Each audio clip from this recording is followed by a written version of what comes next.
Okay, so I went to the gym, sweat a little, got my hair back on track. Have not showered, so I'm a little bit grimy and gross. But I want to finish talking about this RuPaul shit, bitches, because I just read that article, and you know what I found? I found the most damaging comment coming from the writer themselves. Not from RuPaul, from the writer. Let me go back here and show you what I'm talking about. Okay? Let's see. Okay.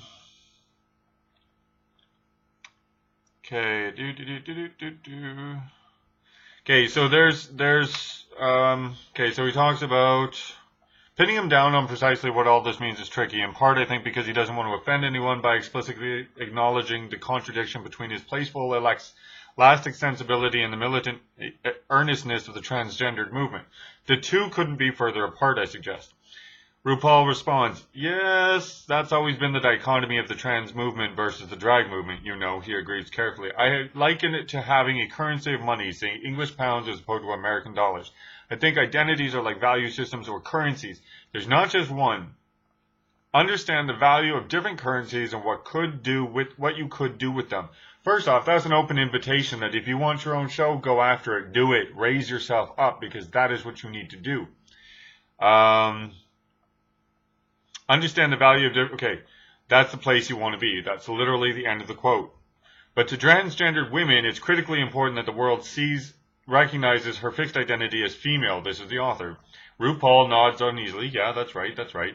So then the author says, what I can't understand is how transgendered women can enter a drag contest. Last year, RuPaul's race was widely acclaimed for featuring its first openly transgendered contestant.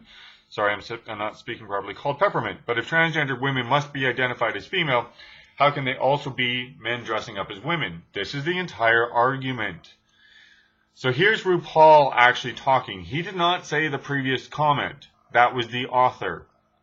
So maybe a lot of people just don't know how to read fucking English and how quotes go. Anyways, RuPaul says, well, I don't like to call drag wearing women's clothes. If you look around this room, and he gestures around the hotel lobby, she's wearing a shirt with jeans. That one's wearing jeans and a t-shirt, right? So women don't really dress like us. We are wearing clothes that hyper-feminine.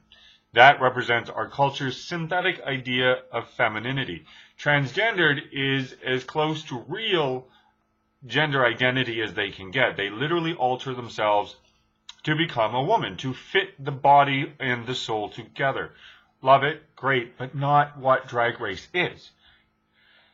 So then the author says, in a subculture of drag, you do occasionally find what are known as bio queens, biological women who mimic the exaggerated femininity of drag. Why would RuPaul allow a biological woman to compete on the show? He hesitates. Drag loses its sense of danger and its sense of irony once it's not men doing it. Because at its core, it's a social statement, a big fuck you to male-dominated culture. So for men to do it, it's really punk rock because it's a rejection of masculinity. Then the author says, so how can transgender women be a drag queen? And then is when you have RuPaul saying, it's an interesting area because Peppermint, although identifies as a transgendered, did not get breast implants or alter herself until after the show. When asked, would he accept a transgendered woman? Probably not. You can identify as a woman and say you're transitioning, but it changes once you start changing your body. It takes on a different thing. It changes the whole concept of what we're doing. We've had some girls who've had some injections in the face, maybe a little bit in the butt here and there, but they haven't transitioned. And that's where it basically ends. So when all these people are freaking out, the author is the one making the most derogatory comments towards the trans community and what it means to be trans and doing drag. But yet, everybody's blaming RuPaul because it's in the context of RuPaul's interview. But we all know that interviews don't always get told the way that they're supposed to. They don't have control once the reporter goes back and says, here you go. Now, maybe RuPaul has enough power to say, hey, Guardian, I want to see that article before you publish it to make sure that there's rules. But I highly doubt it. So what you have is the Guardian actually causing this shitstorm towards RuPaul, but they're not realizing that's what it is, because what they're seeing is this negative area, and they're assigning it to RuPaul because it's an article about RuPaul.